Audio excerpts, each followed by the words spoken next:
So, ladies and gentlemen, today I'm doing the most iconic weapons on every single COD Zombies game. Now, I'm only choosing one for every game, and no wonder weapons, because I feel like the majority of wonder weapons would be the most iconic in each game. So we're just going to do strictly weapons. And the way I did this video, because, you know, you can't actually be 100% correct about it, because from person to person, the iconic weapons may vary. So I try to take the one weapon from every game that almost anyone can recognize. Even if they played for like a few hours or maybe just one day, they might be able to recognize the weapon I'm showing for each game. That is if they played the games. So just bear with me. If I'm wrong and you think that there's more iconic weapons, let me know in the comments. You don't gotta shit talk me. And luckily on World at War, I don't actually have to hit the box. So the weapon we're getting is the Thompson. Once I get it, I'll talk more about it. Okay, now I can grab the Thompson. Now you could argue the MP40 is more iconic, but the MP40 on World at War is always just stashed away in the weirdest corners. Under Reese, it's all the way in there, in that building, where no one ever goes unless you're getting Pack-a-Punch open. And in other maps, I don't know where it is on Shinonuma, but I'm pretty sure it's stashed away in a corner. It's not even on the wall on Knocked, so that one's off the list. It is good on Verrucht. It's in a good spot, but I mean, who plays Verrucht? That shit's too difficult. Not me. Now, of course, I'm going to Pack-a-Punch all the weapons shown in the video as well. So, Thompson, I'm going to wait until it's Pack-a-Punch to talk more about it, because it's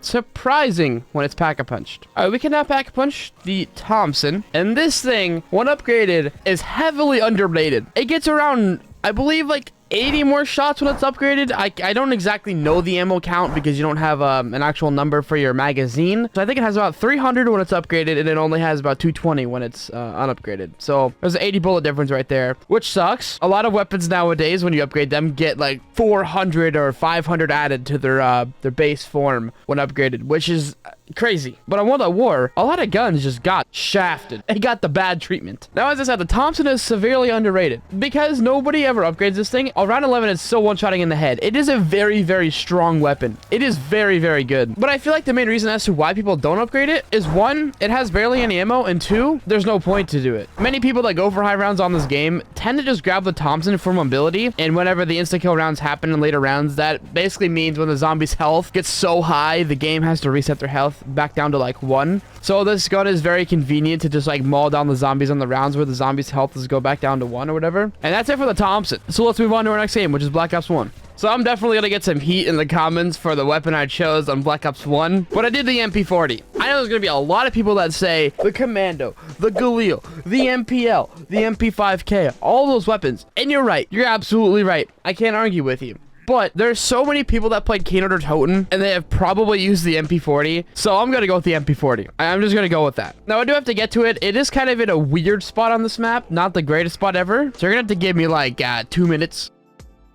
Yeah, we have made it to the MP40. That's just right here. And here it is. I mean, it looks pretty good. I like the look of it. It looks nice. Now, I want you to be reminded that this video is not about how good or bad the weapons are. So if you're also going to flame me in the comments for saying, well, this weapon sucks, it's not iconic, it's so bad. Just remember, this is iconic means how recognizable the weapons are, or just simply how much they've been used or something like that. Like, it all depends on how you look at a weapon, how it was defined as iconic. But this weapon, mainly, it was just convenient. On Black Ops 1 especially, you're always going to run into it. It's always great to have. It's normally right outside of spawn, like a few doors. You're going to run into the MPL or the MP5K before you run into it. But I think for its ammo and its price, it is very, very good. Now, we just have to get Pack-a-Punch open, which could take a while on this map, because there's a lot of doors. A lot of doors to open. Many, many doors. But we did get lucky enough with power-ups and all that, and the Pack-a-Punch spawn in the spawn, but we got it upgraded by round 7, which is really good. Now, the worst thing about this weapon is the ammo when it's upgraded. It kind of suffers the similar fate as the Thompson, where it doesn't get much ammo, but this weapon's even worse. The Thompson got about like 80 added to its total when it's upgraded. This only gets 32 extra. That is terrible. Now, this thing, it's slower firing SMG. You have good mobility. You know, as I said, it's in somewhat convenient spots, but its damage isn't amazing at all. Double tap 2.0 doesn't exist in this game yet, so getting double tap just increases your fire rate, so this thing isn't the best it possibly can be, but it's still great. It's a point machine. You always want points, especially in BO1. Points are everything, and it's just a great weapon overall. There's not really many downsides besides the ammo, and that's it. Now we're going on to Black Ops 2, and I feel like that game might get me even more shit in the comments in this game. So before you start shit talking me in the comments, I gotta give my explanation. So the weapon we're doing is the M8A1. Now, this weapon shows up so much in the campaign, so much in multiplayer, that it kind of just became the weapon, in my eyes at least, that it's just the Black Ops 2 weapon. Kind of stupid reason, but I mean, it's iconic. I think most people that have played this game have seen the weapon at least once or twice. Maybe not name it, but they've seen it. And I do have to get it out of the box. This is one of the rare cases in this video where I'm gonna have to get a box weapon. And well, I'm hoping it doesn't take 5 years to get it. If it's our first hit, I'm gonna be so happy. I'm gonna be ecstatic, exquisite. Oh, we finally got around 21. Okay, I gotta throw a monkey. Hope I don't die doing this. Monkey out. Pack the M8, and now we got it. And here it is. It's as I said, average. There's nothing else to it. It's not great damage-wise. It has okay ammo. It's there, man. It's there for sure. Now, it is a burst weapon. And burst weapons in really any zombies game, they're not usually great. One, because you're limited by how fast you can shoot them, so you can't output as much damage. Two, they waste a lot of ammo very quickly. And three, why would you want to burst when you can have a full auto? I don't really get it. Now, the upsides to this thing is that, you know, it has no recoil. You could also get a red dot on it, which is extremely clean. It's so easy to hit headshots with this thing. And to be honest, it's not the worst thing in this game. There's a lot of bad weapons, and, you know, this is not the worst choice ever. If you get it out of the box on, like, you know, round 10 or 15, it'll hold you out until about round 20, and then that's when it'll really become terrible. And that was the M8. I mean, I don't know what else you want me to tell you about it, because it's just average. Yeah. That's it. So Advanced Warfare is going to be terrible because I can't rely on RNG, and instead I have to rely on pretty much if I can press my interact button at a certain time. This is going to be terrible. And the weapon I'm doing on this game is actually the blunderbuss. I really didn't know what other weapon would be iconic other than that thing, because that is extremely noticeable. Even if you haven't played Advanced Warfare, you know what the blunderbuss is. I haven't even really played Advanced Warfare, and I know what it is. Even before learning this game at all, I knew what the weapon was because it was just so unique from every other weapon. And in my previous attempts playing this for the past videos, I've gotten it a lot. So let's see if I can get it a lot again. Well, I have not even seen the blunderbuss in here. It might not even be on this map. Well, shit. I'll be back.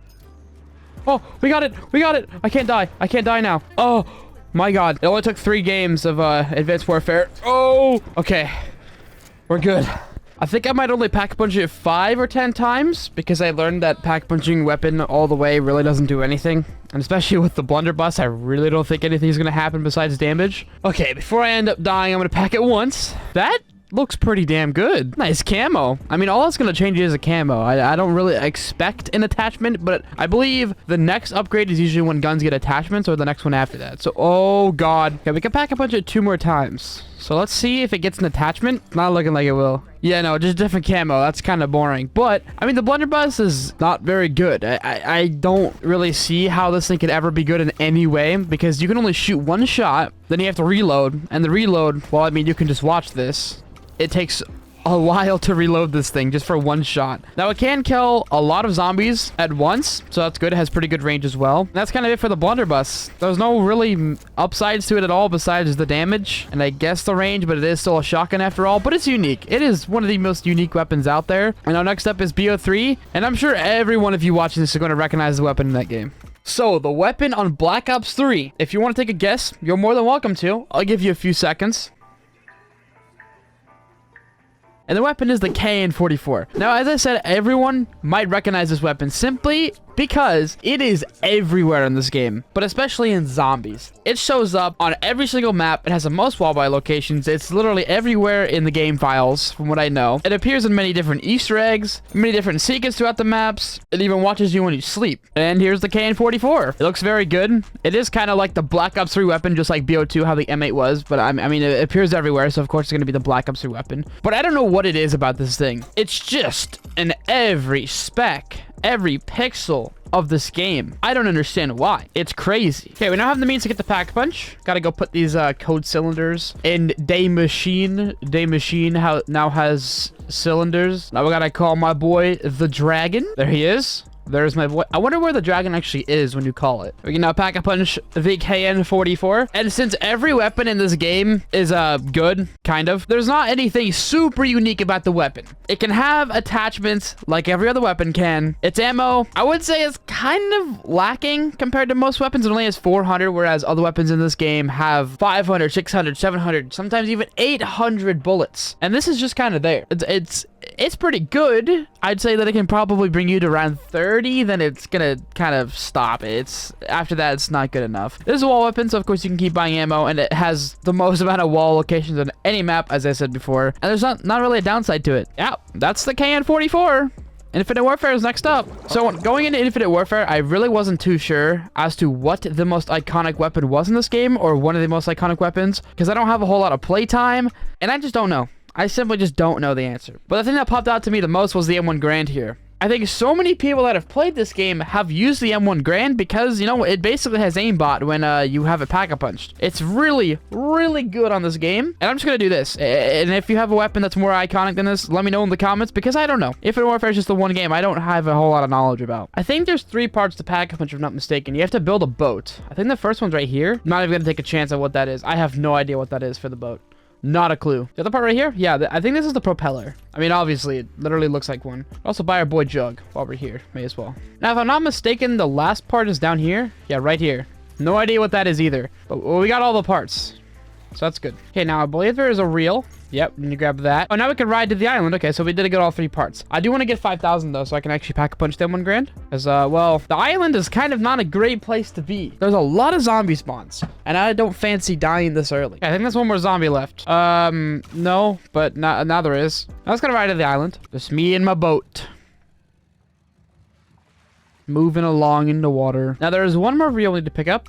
Wait, oh, it's literally right there. Aren't I blind? Put it on the projector. How you doing, Kevin? Hope you're doing well. And now we're in the pack-a-punch room. And I think this map, if I'm not wrong, gives you a really cool pack-a-punch camo. So I guess we'll see. It does. So earlier I did say the M1 Garand like has aimbot when you upgrade it. It's not like actual aimbot, but it's pretty damn close. So any zombie that's in the reticle you see now, you know, the 4 little lines on my screen, if the zombies were anywhere inside that reticle and you're looking at them, you can shoot them without even aiming in. It's like this thing was built for players that can't aim, because you don't even need to aim. You just shoot the gun when the zombies are in front of you and they just die. But another good thing about the M1 Garand is its ammo count. So not only can you just sit here in a corner and just shoot it and you win, it has nearly 500 bullets for a semi-auto weapon. That is an absurd amount. I can literally just sit in this corner and shoot it, and I win. That is if they're in range anyway. Like, this gun is just too strong. But for people that are shit like me, it's pretty damn good. I give it an S tier ranking on that scale. So that was the M1 Garand on Infinite Warfare. Next up is World War II. So I'll see you guys on that game. So similar to Infinite Warfare, how I just did not know what the most iconic weapon was in that game, you know, this is the same case. I haven't played a whole lot of World War II Zombies. It's probably the game I played the most out of the non-Treyarchs. And not a whole lot of people even played this game, so I doubt most of you even know half the weapons. But I'm gonna go with the safe bet and say the PPSH. Now, there's 2 different variants of that gun in this game. You just have the normal base one that's in the game already, and then you have a one that's an Easter egg. It's actually the original PPSH. It's literally called the Classic in this game, and it's amazing. And you actually do have to do a mini Easter egg to get it, and then you have to hit the box for it. So this is just gonna be a terrible, terrible game of zombies if I don't get the PPSH in the first few hits, because the box in this game is just not fun to work with. We've now gotten the power on, and now we need to look for 4 different bulls. Here's one. So I have to put 250 points into it.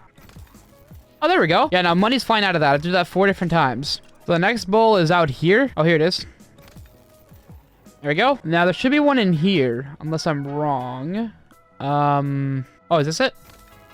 Oh, there we go. Now the last one is right here. There we go. So all I gotta do now is start hitting the mystery box until I get the original PPSH. This could take a long time. I could either get it first try or, you know, 100 tries. But I'm gonna keep doing it until I get it, because I am committed. Wait, did we get it? Oh my god, we already got it. Without the box even moving, we got it. This is the PPSH. Now, it was really difficult to figure out what weapon to do, as I said, because this game doesn't really have its own identity when it comes to weapons, because it has a lot of weapons from past COD games, and I went with the PPSH because I feel most people would actually recognize it, because a lot of the guns in this game were reworked to have their own kind of design, so they look very strange. But this one kind of kept its same design. You can notice the drum mag, it has the same like kind of texture look to it. It looks pretty much identical to the one from World at War. So I think this was the safest bet to go for an iconic weapon in this game. All right, let's go ahead and pack-a-punch this. Is it called anything different when it's upgraded though? Oh, it's called the babushka when you upgrade it. It doesn't even get the camo. Why? Okay, so it has a normal ammo as it would in World at War and stuff. So what is that? 805? Yeah, that's great. It seems to be pretty damn good as well. Now, it's just a normal PPSH. If you know what it is, you know, it's just the same thing. It just, you know, it's in the World War II mechanics. It sounds different, which I don't really like the sound of it all too much because it doesn't really sound like an actual gun. I don't really have any credibility to say that because I don't really know what guns sound like that much in real life. But anyway, the gun, you know, it's great in this game. It has so much ammo. You can buy ammo back from the pack-a-punch machine, and it's just a great weapon. It's just the unfortunate part is you have to do a mini Easter egg, and you have to get it out of the box. So it's not guaranteed to even get this thing, but still amazing. You can never go wrong with the PPSH. It's just great. So I might be repeating myself when I say this, but I feel that Black Ops 4 was also very difficult to choose what weapon is the most iconic. Not a lot of people really played PeacefullZombies because it was so different from the other games, and a lot of people don't like the game, so choosing a weapon that is like very iconic for nearly everybody, not an easy task. I didn't want to do the starting weapons because, again, I don't feel like enough people have played the game to really even recognize the starting weapons. They probably use the Welling and that's it. So no Strife, no Welling, no Mog 12. I don't even know what the other starting weapons are, so just disregard those two. And there was two weapons that stood out for me the most, being the Vapor and the Outlaw. But the Outlaw, I feel, wasn't really used by many people when it comes to zombies. So I'm going to go with the Vapor. That is the safest bet. I've seen so many YouTubers use it. I feel like it's just like the Black Ops 4 gun. And a lot of weapons in this game, you can just recognize that they're from BO4 because, you know, the graphic quality of them, they have a very, like, unique look to them. They look very realistic. So you could really say any weapon. But the Vapor is definitely one of the most used weapons in zombies. I wonder if we'll get the Vapor first try. No, we got the Maddox. Okay. Wait a minute. The Vapor's on the wall. Oh my god. Oh! We realize things mid-match, don't we? I didn't even need to do mutations, but I guess we ball, don't we? Alright, we don't have the points to pack punch the Vapor. Kind of just skip the whole process of getting pack punch, but that does not matter. I don't want to do it 5 times. I'm not feeling that type of challenge today. So I just did it 1 time. And here's a Vapor. I think it would be more recognizable if I didn't have a sight on it, but just take my word that, you know, it's iconic. It's on the wall. I don't think its damage is the greatest, especially when you have the Helion salvo. Everything's kind of inferior. And I mean, it's not the worst weapon ever. I feel like if you get it early on from the box, it's pretty solid to have. I wouldn't say that it's, you know, terrible in any way, but it's pretty average. That was BO4. We can now move on to our last game of the video. So now our final weapon of the video is the XM4. This was kind of a no-brainer pick for me because there has been a lot of people that played this game, an absurd amount. I think this game might have been the highest selling game at like launch or something. I can't remember what it is, but this game broke some type of record in sales. I can't remember what it is, unless I'm wrong. I don't know. Whenever you played this game for the very first time on zombies, the XM4 was the gun you first loaded in with. So it kind of is a basic pick for this game, but it also was a no-brainer pick. This is the most iconic weapon in the game. You're gonna recognize it. And I could have sworn this weapon looked different at the start. I don't remember the iron sights ever looking like this before. They were never this small. I do got a pack-a-punch this thing though, because, you know, that's what I signed up for in the video. They're going to give me like, you know, 3 minutes. All right, we got the points and the pack punch open. There we go. Oh, it has 840 bullets. I mean, every colder weapon has a lot of ammo, but that kind of surprises me. I did not remember this thing having that much ammo. But the XM4, just like the other weapons in this video, is pretty damn average. It's, well, kind of like the colder weapon. Similar to BO2 and BO3, this thing is just the gun that you think of when you think of Cold War. It's not amazing. It's not bad. It's there. It's very average. It's... I mean, yeah, if you want to get it gold or want to just use it, I mean, it's there for sure. It's not going to bring you to high rounds. And that was really it for the weapons in this video. If you do have any ideas for videos like this in the future, let me know because I love doing these type of videos. But if you enjoyed, make sure you leave a like, and I appreciate all the support of my recent videos. It does mean a lot and makes me very motivated to keep making videos like this. So with that, I hope you guys have an amazing rest of your day, night, morning, whatever time it is for you. And I will see you guys in the next video. Peace out. I love every single one of you.